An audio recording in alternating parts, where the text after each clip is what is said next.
Let's now look at other plant sources that might be able to provide us or furnish us with some form of vessel that can contain and boil water in. Now the one I want to point you to is bamboo. This is giant bamboo. It grows in a semi-naturalised state here in southeast Queensland with this subtropical rainforest environment we are in. So it's not going to be a global plant, but it would be crazy not to mention it just in case where you're watching this stuff grows, because it grows in quite a diverse range of conditions around planet Earth. Now if I can get something this size and cut it down, and we're going to do this with stone tools, remember, so it's going to take a long period of time. So this is something I can cut down green, fill with water, and boil directly on the fire. So let's have a look at the process of cutting this down, of harvesting this type of very, very tough plant material, but to make it into a shape that we can utilize it to boil water. Now I'm looking for a section here. I want to take a bit below and probably the upper portion. Now while this is standing up, it anchors itself to the ground, and I'm just going to make sure I've got a clear space around it. I'm not going to choose a piece down low, because then I'm going to be on my knees doing all this. This is a much more workable space at this level. The stone tools I brought along with me to do the job are basalt hand axe that we made up early in the course, and another piece of silkcrete chopper that we've made up for this particular purpose. So this is a little bit harder, and this will do a little bit more of the heavy lifting work for us. And I bought some smaller pieces that came off this chopper when I was making it up to act as sort of small saws to break up the fibers that characterize bamboo type material.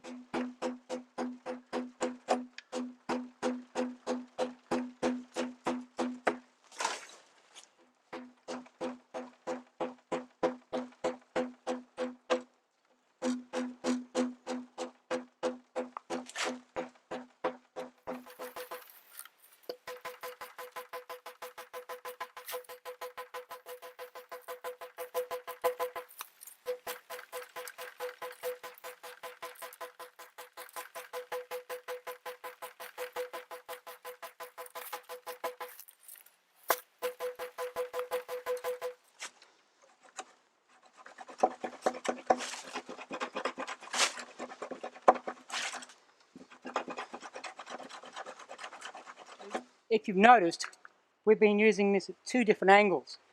We use our chopper to chop in and against the grain, turn it around, and do the heavy work, chopping down into the grain.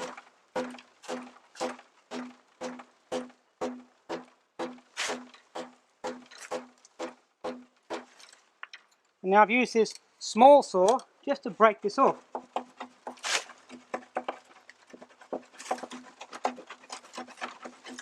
So actually in just a few minutes we've gotten most of the way through this first section, and I'll just continue to work my way beaver fashion around the entire circumference of the plant.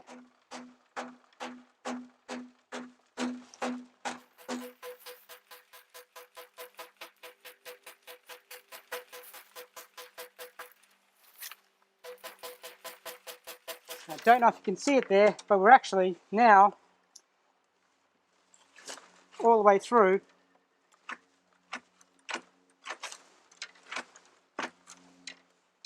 into the core of the plant.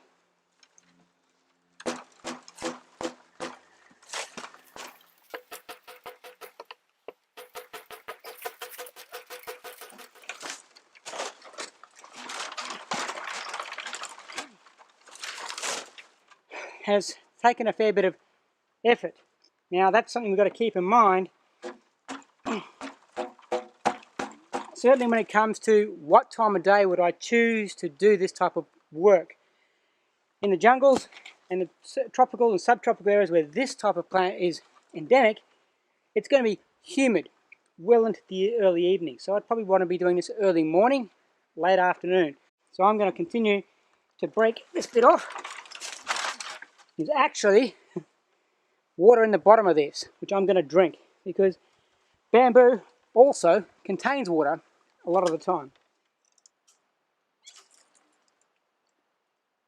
Well, that's a small mouthful from what I've expended in terms of perspiration to make this precious boiling vessel.